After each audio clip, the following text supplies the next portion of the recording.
Kira pressed her slender four-fingered hand against the cafeteria tray, trying to steady her breathing. The harsh fluorescent lights overhead made her iridescent scales shimmer in ways that drew even more unwanted attention. She'd learned quickly that standing out at Riverside High was the worst thing you could do, and being the only alien in a school of 2,000 humans meant she stood out every single day. The cafeteria was packed with students, their voices creating a wall of noise that made her translator work overtime. She scanned the room, looking for an empty seat, knowing what was coming but hoping, just this once, things might be different. "Hey, alien girl, you lost." Dylan Miller's voice cut through the chatter. He was sitting at a table near the windows with 5 of his friends, all of them watching her with those expressions she'd come to recognize. That mix of suspicion and disgust that humans wore when they didn't understand something. Kira approached slowly, her tray held carefully in front of her. "May I sit here? There's an empty chair." Dylan glanced at his friends, and they all smirked. "Sorry, this seat's taken," he said, dropping his backpack onto the empty chair with deliberate slowness. "Maybe try the other side of the cafeteria. Way over there." Laughter rippled around the table. A girl with blonde hair pulled out her phone, not even bothering to hide that she was recording. Kira felt her scales flush with the faint purple tint that signaled embarrassment in her species. She hated that her emotions showed so clearly on her skin. "Right. Of course. My apologies," Kira said quietly, turning away. She'd learned that arguing only made things worse. Better to retreat with whatever dignity she could manage. This wasn't new. This was every single day for the past 3 months since she'd arrived at Riverside High as part of the Interstellar Integration Program. Every lunch period followed the same script. She'd try to find a seat. Someone would reject her. She'd end up alone by the far window, eating her human food that still tasted strange to her Valerian palate, watching the autumn leaves fall outside while the other students pretended she didn't exist. The worst part wasn't even the direct insults. It was the whispers that followed her down hallways. The way conversations stopped when she walked by. The looks of discomfort from teachers who didn't know how to handle the situation.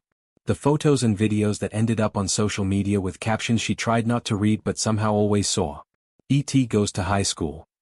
Why is the lizard girl even here? Send her back to whatever planet she crawled from." Kira settled into her usual spot by the window, arranging her lunch carefully. Turkey sandwich, apple slices, a carton of milk. She'd studied human nutrition extensively before coming to Earth, but knowing what to eat and actually enjoying it were different things. Everything tasted either too bland or too sharp, nothing like the bioluminescent fruits and protein clusters of her homeworld. Through the window, she could see the communications tower rising from the school's roof. She found herself staring at it often, knowing what it represented. What it might soon become. Her backpack sat at her feet, heavier than any normal school bag. Inside, hidden beneath textbooks and notebooks, was a device that would look like random electronic junk to any human who happened to see it. But to Kira, it was everything. A scanner. A monitor. A warning system that had been growing more insistent with each passing day. She pulled out her phone, a human device she'd been given to help her blend in, though nothing could really make her blend in, and checked the readings she'd uploaded that morning. The seismic activity was increasing. The frequency patterns were unmistakable to anyone trained to recognize them. Something was coming. Something that would make her daily humiliation seem trivial by comparison. Across the cafeteria, Dylan and his friends were laughing about something, probably another joke at her expense. She watched them for a moment, these young humans who had no idea how fragile their world really was. How thin the line between normal Tuesday and complete catastrophe. They didn't know that she wasn't really a high school exchange student. That her father was a high-ranking officer in the Valerian Defense Command. That she'd volunteered for this assignment knowing exactly what it would cost her socially and emotionally. That every insult, every rejection, every lonely lunch was something she'd accepted as the price of keeping them safe. Kira took a bite of her sandwich, chewing mechanically while her mind ran through protocols. The device in her backpack had 16 different alert levels. This morning it had jumped from level 8 to level 11. At level 15, evacuation protocols would activate. At level 18, it would be too late to evacuate. They were at level 11, and climbing. She glanced up at the clock on the cafeteria wall. Third period would start in 20 minutes. Calculus. She'd been struggling with it, not because the math was difficult, Valerian mathematics were far more complex, but because the teacher, Mr. Peterson, spoke too quickly and used idioms her translator couldn't always parse correctly. From her office window on the second floor, Principal Linda Hayes was watching the cafeteria. Kira had caught her doing this before, and she knew why. Principal Hayes was one of only 3 people at this school who knew the truth. Who knew that Kira wasn't here to learn about human culture and education. She was here as an early warning system. A living sensor array that could detect what human technology couldn't yet perceive. The Unified Earth Defense Force had protocols for this kind of situation, but they required time. Time to evacuate. Time to prepare. Time to save lives. Kira was supposed to provide that time. But looking around the cafeteria at all these students who treated her like contaminated garbage, Kira sometimes wondered if they deserved the warning she'd come to give them. Then she'd feel ashamed of the thought. Her people believed in protecting all sentient life, even when that life was cruel and ignorant. Especially then. She finished her lunch in silence, packed up her things, and headed toward her locker. Students parted around her in the hallway like water flowing around a rock, nobody wanting to get too close. She'd stopped trying to make eye contact weeks ago. What none of them knew, what they couldn't possibly understand, was that everything was about to change. The tremors would start soon. The panic would follow. And then they'd finally understand why a Valerian operative had been willing to endure 3 months of hell in their insignificant little school. Kira just hoped that when the moment came, she'd be able to save them despite how much they seemed to hate her for existing. The tremors started during 3rd period calculus, and at first, nobody really noticed. It was just a faint vibration, the kind you might feel when a heavy truck passes by on the street outside. Mr. Peterson kept writing equations on the whiteboard, his marker squeaking against the surface, completely oblivious to what was beginning. But Kira noticed. Her hand shot to her backpack before she could stop herself, fingers fumbling with the zipper. The device inside was vibrating, not from the tremor, but from its own internal alarm system. She pulled out what looked like a smartphone to any casual observer, but the screen displayed data that would mean nothing to human eyes. Seismic frequencies. Subsurface temperature readings. Resonance patterns that shouldn't exist in natural geology. Level 13. It had jumped 2 levels in less than an hour. Her scales flushed a deep amber color, the Valerian equivalent of going pale with fear. Around her, students were starting to notice the vibration now. A pencil rolled off someone's desk. The hanging periodic table on the wall swayed slightly. "Did you feel that?" whispered a boy named Jake to his friend. "Probably just a truck or something," the friend replied, not looking up from his phone. Kira's translator was working overtime, but she barely heard them. Her eyes were locked on the readings streaming across her device. The patterns were unmistakable now. The drilling probes had begun their preliminary breach. They were testing the Earth's crust, finding the weak points, preparing for the main extraction sequence. She had to get to Principal Hayes. Now. "Mr. Peterson," Kira said, her voice higher than she intended. "I need to go to the nurse. I don't feel well." The teacher glanced at her, saw the unusual color of her scales, and nodded. "Go ahead, Kira. Do you need someone to walk with you?" "No, I'm fine." She was already gathering her things, shoving the device back into her backpack. Every second counted now. As she hurried out of the classroom, she heard someone mutter, "Guess aliens get sick too. Probably can't handle Earth germs." A few students laughed. Kira didn't have time to care. The hallway was empty, everyone else in class. Her footsteps echoed as she ran toward the administrative office, her backpack bouncing against her shoulders. Another tremor hit, stronger this time. The lockers rattled. Ceiling tiles shifted overhead, and dust rained down. This wasn't normal. Humans in this region didn't experience earthquakes like this. They had no idea what was really happening beneath their feet. Kira burst through the office door, startling the secretary. "I need to see Principal Hayes immediately. It's an emergency." The secretary, Mrs. Roberts, looked annoyed. "You can't just barge in here. The principal is." "It's okay, Helen." Principal Hayes's voice came from her office doorway. Her face was serious, already understanding from Kira's expression that this wasn't a drill. "Let her through." Kira rushed into the office, and Hayes closed the door behind them. The principal's hands were shaking slightly as she locked it. "Level 13?" Hayes asked quietly. "It was 13 5 minutes ago. It's 14 now." Kira unfolded the device, letting it project a holographic display in the air between them.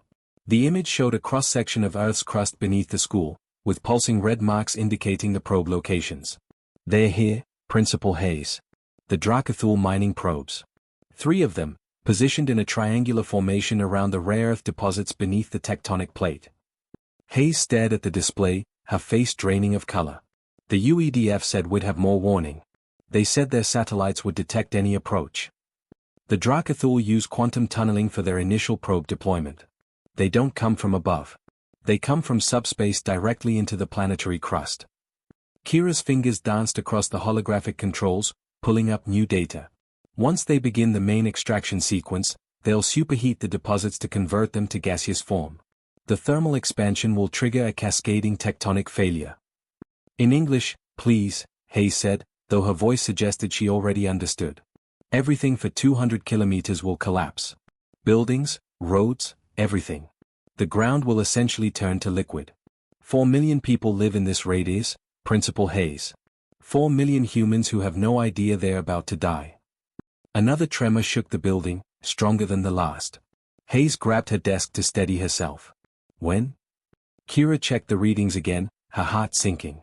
17 minutes. Maybe less if they accelerate the sequence. Can you stop them? Yes. I can broadcast a counter-frequency that will disrupt their resonance pattern. It'll force them to shut down and retreat, or risk destroying their own equipment. Kira pointed to the holographic display. But I need to broadcast from the highest point in the area. Your communications tower on the roof. And the equipment I need.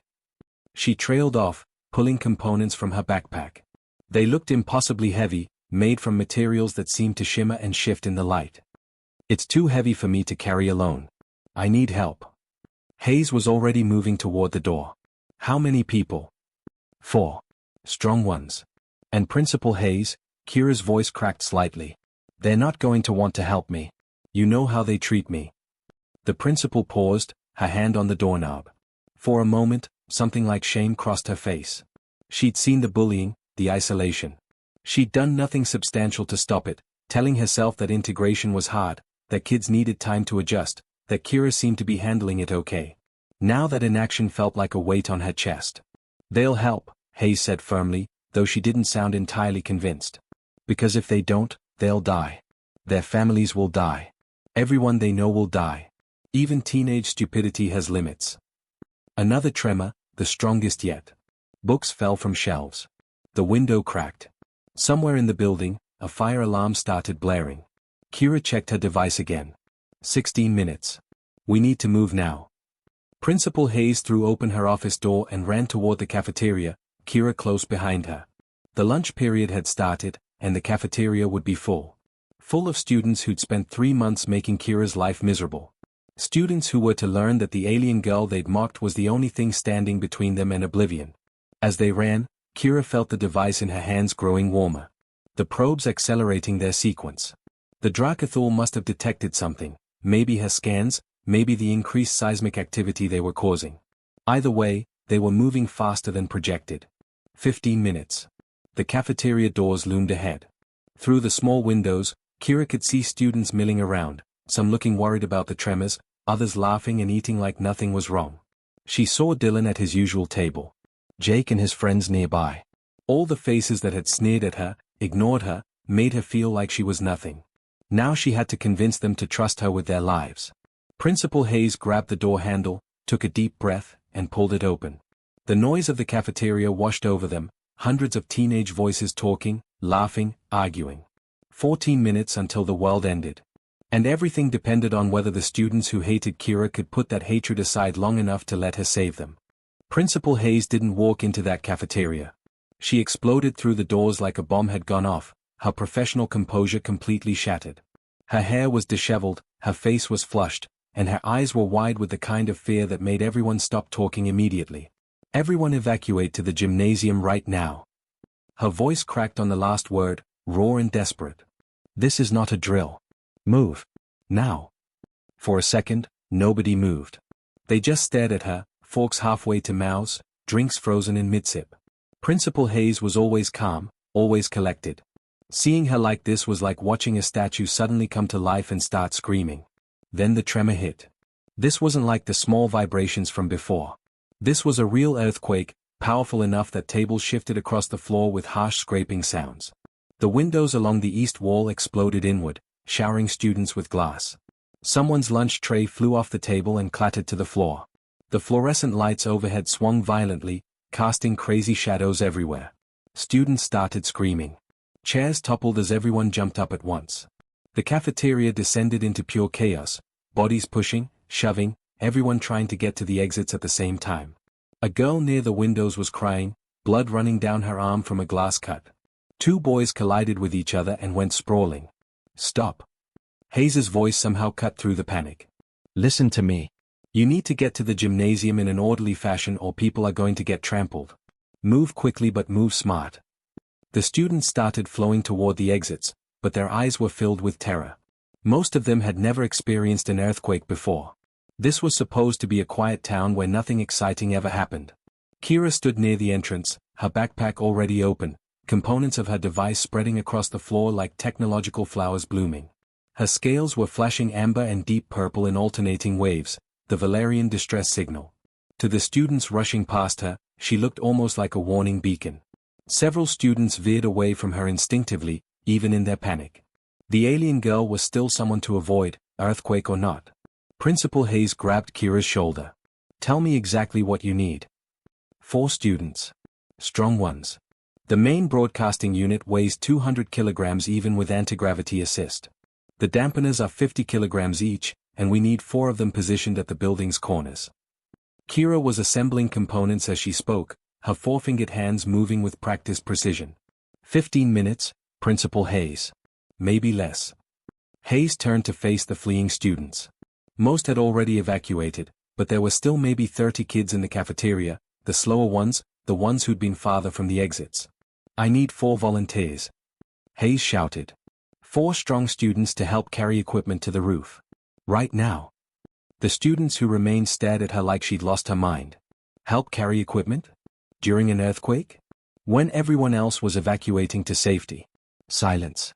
Just the sound of settling debris and distant screaming from the hallways. Another tremor rumbled through the building. Smaller this time, but somehow more ominous. Like a warning of worse things to come.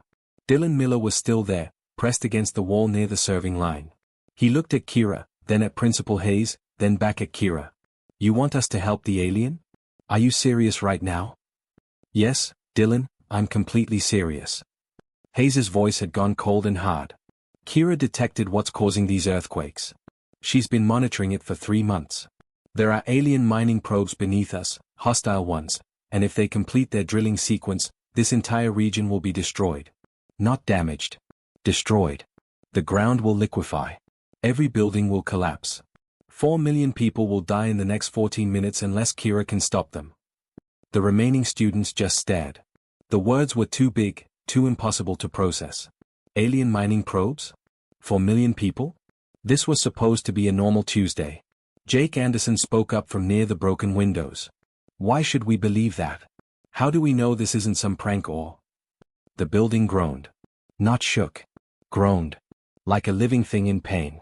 The sound came from deep in the structure, metal stress and concrete cracking, the sound of a building that was starting to tear itself apart. Ceiling tiles crashed down near the fire exit. A support beam shifted with a screech that made everyone's teeth hurt. Does that sound like a prank? Hayes demanded. Kira has been here for 3 months getting bullied, getting mocked, eating lunch alone every single day because you all treated her like garbage. You know why she put up with it? Why she didn't just leave and go back to her planet where people actually treated her with dignity? Because she volunteered to protect you. To protect all of you ungrateful, cruel children who made her life hell. Kira looked up from her equipment, surprised. She hadn't expected Hayes to say that out loud. She came here knowing she'd be isolated. Knowing she'd be treated like a monster. She did it anyway because the alternative was letting you all die without warning. And right now, she's the only person on this planet who can stop what's about to happen. But she can't do it alone. Hayes's voice dropped to something quieter but somehow more intense. So I'm asking again. 4 volunteers. Or we all die together in 13 minutes. The students looked at each other. You could see the war happening on their faces, the instinct to run versus the growing realization that maybe, just maybe, Principal Hayes was telling the truth. A hand went up slowly. It belonged to a sophomore girl named Melissa Wright. She was quiet, the kind of student who never caused trouble but never stood out either. I'll help. Kira's translator barely caught the words, but her eyes locked onto Melissa with something that might have been gratitude. Me too. This from Tyler Brooks, a senior on the football team. Big kid, strong. Exactly what they needed. I don't know if I believe all this, but if there's even a chance it's real. 2 down. 2 to go. Another tremor. The building's groaning got louder. Something in the walls cracked with a sound like a gunshot. 11 minutes. A junior named Rachel Foster raised her hand. I'm in. 3. They needed one more. Everyone looked at Dylan. He was strong, athletic, one of the most popular kids in school. He was also the one who'd led the charge in making Kira's life miserable. Every cruel comment, every mocking video, every accidentally bumped lunch tray, Dylan had been at the center of it all. Dylan looked at Kira. Really looked at her for the first time since she'd arrived 3 months ago. Saw the exhaustion in her golden eyes. The fear, yes, but also the determination. She was terrified, but she was still here, still trying to save them. Trying to save him. What do you need me to do? His voice was quiet, but in the suddenly silent cafeteria, everyone heard it. Kira's scales shifted to a lighter color, relief, maybe, or hope. Help me carry the main unit to the roof. It's the heaviest piece. I'll guide you through everything else. Dylan nodded and walked over to where Kira was assembling the equipment. Up close, he could see how the alien components seemed to shift and shimmer, technology so far beyond human understanding that it looked almost like magic. Thank you, Kira said simply. Dylan couldn't meet her eyes. Don't thank me yet. Let's just make sure we don't all die, okay? Kira nodded and started giving instructions. Tyler and Rachel would take the dampeners to the building's corners. She gave them small devices that would guide them to the exact positions needed. Melissa would help coordinate and carry additional equipment. Dylan would help Kira get the main broadcasting unit to the roof. 10 minutes. Let's move, Kira said, hefting one end of the main unit. Dylan grabbed the other end and immediately understood why she'd needed help. The thing was impossibly heavy, dense in a way that regular materials just weren't. His muscles screamed in protest as they lifted it. They headed for the stairs, the 4 students and 1 alien, racing against a countdown that none of them could see but all of them could feel in their bones. Behind them, the cafeteria's remaining students fled to the gymnasium, leaving behind overturned tables and spilled food and broken glass. And overhead, the communications tower waited, the only thing that stood between Riverside High and absolute catastrophe. The main broadcasting unit was impossibly heavy. Dylan had played football since freshman year, could bench press 200 pounds without breaking a sweat, but this alien device felt like it weighed 1,000. His arms shook with the effort as he and Kira carried it toward the stairwell. How much does this thing actually weigh? Dylan gasped, struggling to keep his grip on the smooth alien metal that seemed to shift temperature under his hands, going from cold to warm and back again. 700 kilograms in normal gravity, Kira said, her own breathing labored. Her scales had flushed a deep red color. Exertion, Dylan guessed. The anti-gravitational fields are reducing it to approximately 200 kilograms, but the fields are unstable. If I had more time to calibrate. We don't have more time, Dylan interrupted. They'd reached the stairwell. 4 flights of stairs stretched above them like a mountain. How long? Kira glanced at a display on her wrist that pulsed with alien symbols. 8 minutes. Maybe less if they accelerate the drilling sequence. They started climbing. Each step was agony. The device seemed to get heavier with every floor, like it was actively fighting them. Behind them, they could hear Tyler and Rachel splitting off to position the dampeners at the building's corners. Melissa was somewhere nearby, carrying smaller components that Kira would need for the final assembly. 2nd floor. Dylan's legs were burning. Sweat poured down his face despite the cool autumn air filtering through the broken windows. The building shook again, and he lost his footing for a second, nearly dropping his end of the device. Careful. Kira adjusted her grip, compensating for his stumble. If this hits the ground from this height, the anti-gravity field will collapse and it'll weigh full mass again. We won't be able to lift it. No pressure or anything, Dylan muttered, regaining his balance. They kept climbing. 3rd floor. His arms felt like they were going to tear out of their sockets. His hands were cramping. He wanted to stop, to rest, to put this impossibly heavy thing down for just 10 seconds. But he thought about the 4 million people Principal Hayes had mentioned. His parents were at work right now, 20 miles away. His little sister was at elementary school. His grandmother lived in a retirement home on the other side of town. All of them within the blast radius. All of them completely unaware that they had maybe 7 minutes left to live. Keep going, he told himself through gritted teeth. Just keep going. Kira was struggling too. Her species wasn't built for this kind of sustained physical labor. Valerians were faster than humans, more agile, but not as strong. Her four-fingered hands were shaking, and her breathing had become harsh and ragged. "Why'd you do it?" Dylan asked, partly to distract himself from the pain, partly because he genuinely wanted to know. "Why volunteer for this? You had to know we'd treat you like garbage." Kira was quiet for a moment, focusing on the stairs. Then she spoke, her translator rendering her words in that slightly artificial tone. "Because someone had to. Because the alternative was letting millions of people die without warning. Because my people believe that protecting life, all life, even life that's cruel to you, is what civilization means." Fourth floor. They were almost there. The door to the roof access was just ahead, marked with faded paint and a rusty lock. 5 minutes. Dylan set down his end of the device carefully, and Kira did the same. He bent over, hands on his knees, gasping for air. His muscles screamed at him. But they'd made it. They'd actually made it to the top floor. Kira was already working on the roof access door. She pulled out a small tool from her belt and pointed it at the lock. There was a sound like glass breaking, and the lock fell apart into components, each piece separating perfectly along its mechanical seams. "That's handy," Dylan managed between breaths. They picked up the device again and pushed through the door. The roof opened up before them, a flat expanse of concrete and gravel, with the communications tower rising from the center like a metal tree. Wind whipped around them, carrying the smell of ozone and something else, something burnt that Dylan couldn't identify. The view from up here was breathtaking. You could see the whole town spread out below, the neighborhoods and shopping centers and parks. All those buildings full of people who had no idea what was happening beneath their feet. They carried the device to the base of the communications tower. Dylan's arms finally gave out, and he dropped his end the last few inches. The device landed with a heavy thump that sent vibrations through the roof. "Sorry," he gasped. "It's fine."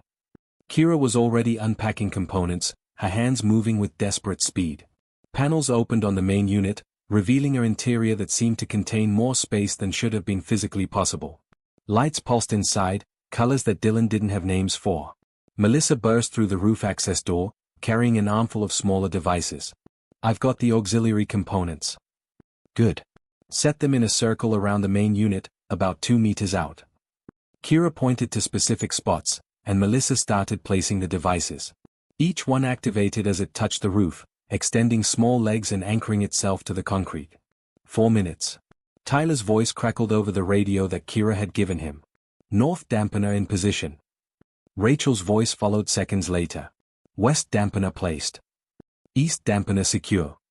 That was Tyler again, apparently having sprinted from the north corner to the east. "South dampener ready." Rachel sounded out of breath but triumphant.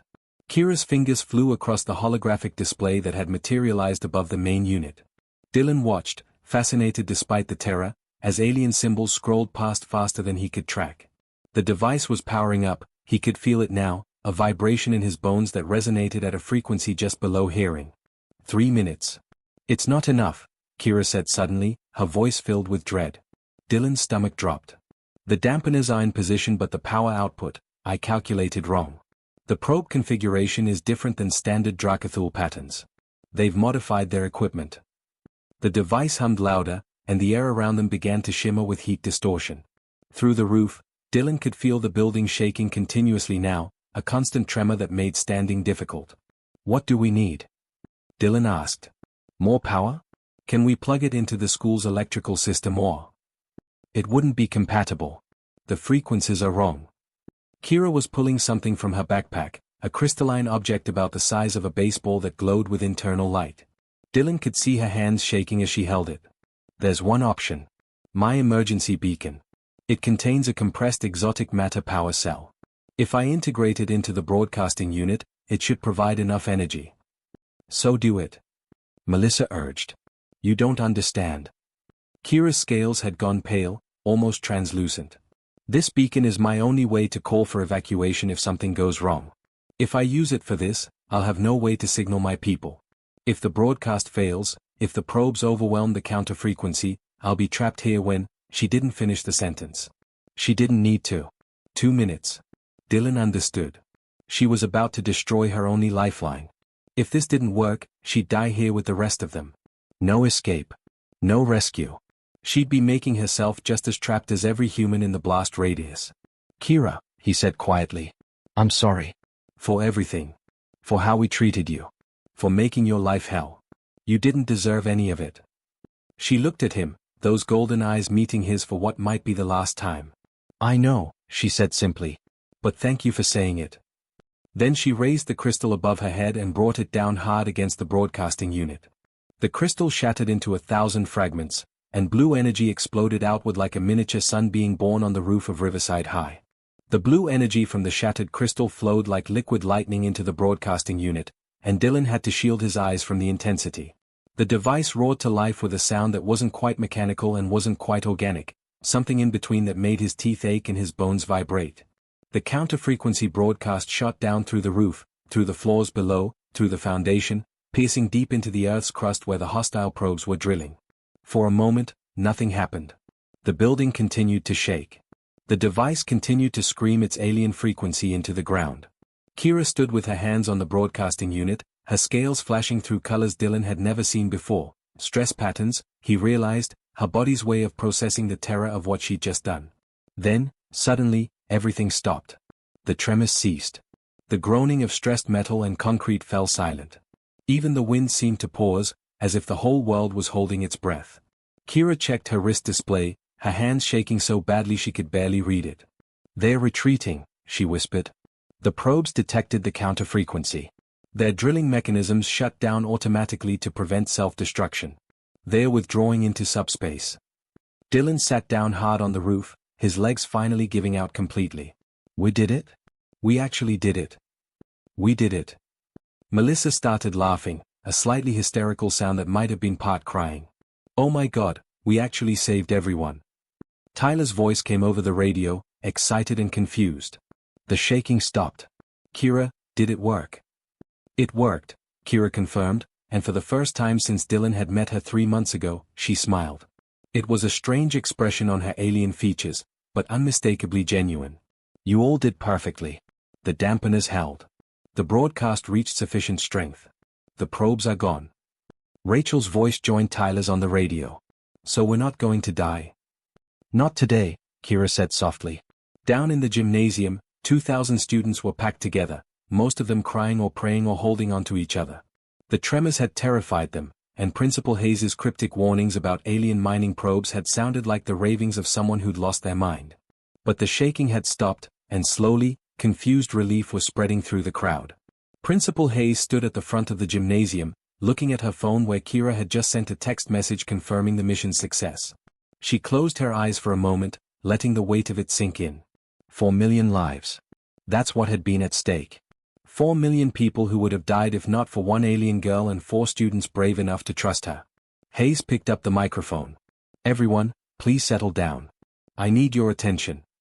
The gymnasium slowly quieted, hundreds of faces turning toward her. "The danger has passed. The seismic activity has been neutralized. You're all safe now."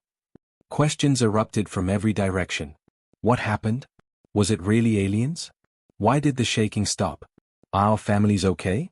Hayes raised her hand for silence. "I'm going to explain everything, but first, I need the students who were in the cafeteria when I called for volunteers to come to the front. And I need everyone to understand something very important about what just happened here today." Over the next few minutes, the story came together.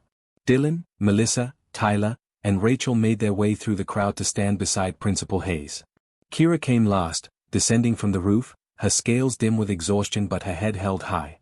When she entered the gymnasium, a wave of whispers followed her. "There's the alien girl. What's she doing here? Why is she with the principal?" Hayes began to speak, her voice carrying to every corner of the packed gymnasium. 3 months ago, I received a classified communication from the Unified Earth Defense Force. They informed me that a hostile alien species called the Drakathul was conducting preliminary surveys for mining operations in our region. These operations, if completed, would have triggered catastrophic seismic events that would have killed everyone within 200 kilometers of here. Dead silence. You could have heard a pin drop. The Valerian government, Kira's people, offered to help. They sent an operative to monitor the situation. Someone who could detect the mining probes with technology we don't yet possess. Someone who could provide early warning if the threat became active. They sent Kira. Every eye in the gymnasium turned to look at the alien girl standing on the stage. Kira met their gazes without flinching, though Dylan, standing beside her, could see her hands trembling. Kira volunteered for this assignment, Hayes continued, her voice growing harder, more intense. She volunteered knowing exactly what it would cost her. She knew she would be isolated. She knew she would be mocked and bullied. She knew she would spend every lunch period alone, watching students film her on their phones and post cruel videos online. She knew she would be treated like she was less than human, ironic, given that she's not human at all. Some students had the decency to look ashamed. Others still looked skeptical. Dylan stepped forward then, taking the microphone from Principal Hayes. His voice was rough, raw with emotion. I was the worst one. I made Kira's life hell from day one. Every time she tried to sit at a table, I made sure she knew she wasn't welcome. I laughed at her. I encouraged other people to laugh at her. I treated her like she was garbage. He turned to look at Kira directly. And today, she saved my life. She saved all our lives. She destroyed her emergency beacon, the only way she could have called for rescue, to boost the power needed to stop those mining probes. She made herself just as trapped as the rest of us. She knew she might die here, and she did it anyway. Dylan's voice broke. She saved the people who treated her like a monster. What does that make us? The silence in the gymnasium was absolute. Students who'd laughed at Kira, who'd filmed her, who'd whispered cruel things in the hallways, they were all confronting something uncomfortable. Their own cruelty. Their own fear of what was different. Melissa spoke next, her voice quiet but clear. In my history class, we learned about the civil rights movement. About how people treated other humans terribly just because they looked different or came from different places. We always said we'd be better than that. That we'd learn from those mistakes. She gestured to Kira. But we didn't. We did the exact same thing to someone who came from farther away than anyone in history ever has. Someone who came here to protect us. Tyler added his voice. Kira could have left at any time. She could have told her government this wasn't worth it, that humans were too ignorant to deserve protection. But she stayed. She endured everything we threw at her because she believed we were worth saving. Rachel was crying openly now. And she was right. Because when Principal Hayes asked for volunteers, people stepped up. Not everyone, but enough. Enough to make a difference. Kira finally spoke, her translator rendering her words into English for the entire gymnasium to hear. I want you to understand something about my people. The Valerians were not always peaceful. 2,000 years ago, we were like you, young, aggressive, afraid of what we didn't understand. We made terrible mistakes. We hurt others out of fear. But we grew. We learned. We chose to become better than we were. She looked out at the sea of human faces, so many of them young, so many of them carrying guilt now. Humanity is at that same crossroads. You're meeting new species now. Different cultures, different biologies, different ways of thinking. Some of you will react with fear. Some with hatred. But some, she gestured to the 4 students standing beside her, some will react with courage. With the willingness to put aside prejudice when it matters most. Kira's scales shifted through a pattern that looked almost like colors dancing across water. I forgive you. All of you who were cruel to me. I forgave you before I ever agreed to save you, because that's what civilization means. It means protecting life even when that life has wronged you. It means giving people the chance to be better tomorrow than they were today. One student stood up in the back of the gymnasium. Then another. Then 10 more. Then everyone was standing, and the applause started, hesitant at first, then building into something thunderous. Students were crying, some from relief, some from shame, some from a mixture of emotions too complex to name. Principal Hayes took the microphone again. The Unified Earth Defense Force is sending a ship to extract Kira tomorrow morning. Her mission here is complete. But I've requested they delay the extraction by 1 week. Confused murmurs rippled through the crowd. Because, Hayes continued, I think this school owes Kira something. We owe her the chance to experience what human friendship actually looks like. What human gratitude looks like. We owe her 1 week of being treated the way she should have been treated from the beginning. 1 week of kindness to make up for 3 months of cruelty. The applause returned, louder this time. Over the next 7 days, Riverside High transformed. Students lined up to have lunch with Kira, to ask her questions about her homeworld, about the Valerian people, about what it was like to travel between stars. They showed her their favorite movies, taught her about Earth music, shared stories about their families and dreams. Kira learned that Jake wanted to be a veterinarian. That Rachel wrote poetry in secret. That Melissa was terrified of college applications. That Tyler's dad was sick and he was scared about what that meant for his family. She learned that humans, when you actually talk to them, were complicated and flawed and beautiful in ways that reminded her of her own people. On the final day, the entire school gathered in the parking lot to watch Kira leave. The Valerian transport ship descended in a column of light that painted the sky blue and gold. Kira stood at the edge of the beam, her backpack on her shoulders, her scales reflecting the light in patterns that looked like emotion made visible. "I came here believing I knew what humans were," she said, her voice amplified so everyone could hear. "I thought you were young and cruel and afraid. And you were those things, for a while. But you were also brave. You were capable of change. You were willing to risk your lives to help someone you'd spent months tormenting." She smiled that strange alien smile again. "That gives me hope. Not just for humanity, but for every species in the galaxy." Dylan stepped forward from the crowd. He was carrying something, a yearbook, the school's yearbook. "We all signed it," he said, handing it to Kira. "Everyone in the school. So you'd remember us. So you'd know that we learned. That you changed us." Kira took the yearbook with trembling hands, and for just a moment, her translator seemed to fail, overwhelmed by the emotion in her voice. Then it caught up. "Thank you. All of you. For giving me the chance to see what humans can become." The transport beam activated fully. Kira stepped into it, rising slowly toward the ship waiting in the sky above. 2,000 students watched her go, watched until the ship was just a point of light among the stars, and then watched even after it disappeared. Dylan looked at the empty space where Kira had stood and made a promise to himself. When the next exchange student arrived, whatever species they might be, whatever they looked like, however strange their customs seemed, he would remember today. He would remember the alien girl who saved them all. And he would make sure there was a seat waiting at his lunch table. With a welcome.